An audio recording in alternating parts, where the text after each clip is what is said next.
নমস্কার বন্ধুরা, দেবযানী শখের রান্নাঘরে সবাইকে অভিনন্দন জানিয়ে আজকের আবার একটা নতুন রেসিপি নিয়ে চলে এসেছি। আজকে রেসিপি করে দেখাবো কুমড়ো পাতায় মোড়া চিংড়ির পাতুড়ি। পাতুড়ি বানানোর জন্য আমি দেখো এখানে কিছু কুমড়ো পাতা নিয়ে নিচ্ছি। এগুলোকে ধুয়ে কেটে পরিষ্কার করে নেব।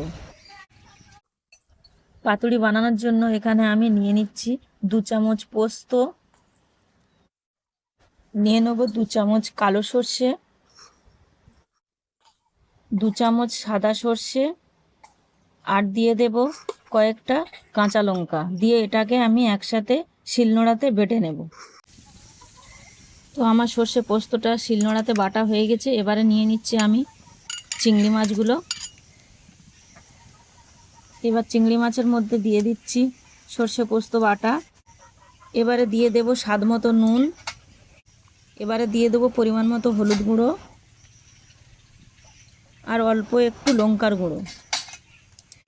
সর্বশেষে দিয়ে দেব অল্প একটু কাঁচা সর্ষের তেল। দিয়ে এটাকে আমি ভালো করে মেখে নেব।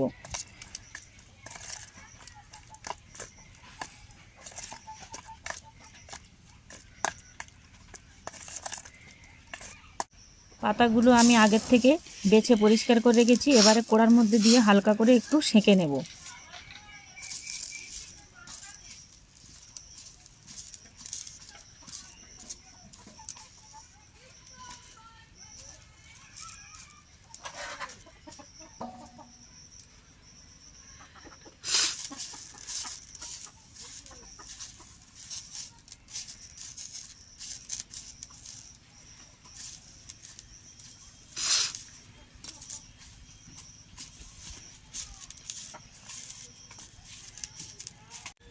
পাতাগুলো আমার সেঁকা হয়ে গেছে। এবারে আমি পাতুড়ির জন্য এগুলোকে রেডি করে নেব।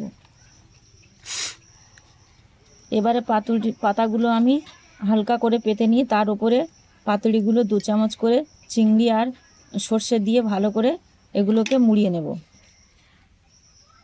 একইভাবে আমি সবগুলো পাতুড়ি একে একে রেডি করে নেব।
তো দেখো সবগুলো পাতুড়ি কিন্তু আমার বেঁধে আমি রেডি করে নিয়েছি। এবারে তেল গরম করে নিয়েছি, নিয়ে একে একে পাতুড়িগুলো ভেজে নেব।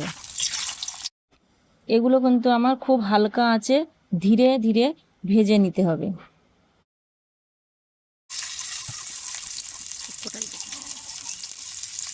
কড়ার মধ্যে আমি সব পাতুড়িগুলো দিয়ে একটা থালা দিয়ে ভালো করে ঢেকে রেখে দেবো কিছুক্ষণের জন্য।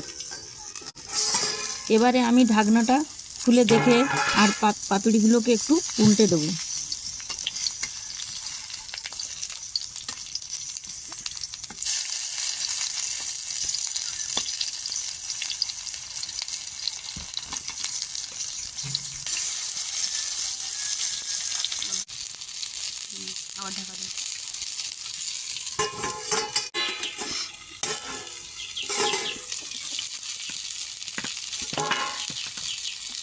এবারে এগুলোকে আমি উল্টে পাল্টে ভালো করে লাল লাল করে ভেজে নেব।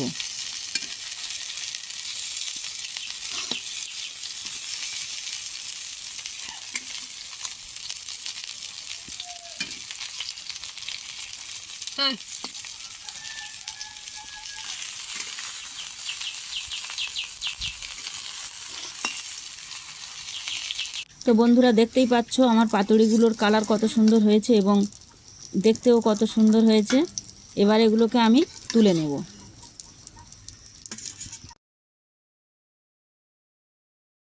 তো বন্ধুরা, এইভাবে একবার বাড়িতে পাতুড়ি বানিয়ে খেয়ে দেখবেন, দেখে কমেন্ট করে জানাবেন। আর ভালো যদি লেগে থাকে রেসিপিটি, তাহলে লাইক এবং শেয়ার করে আমার পাশে থাকবে।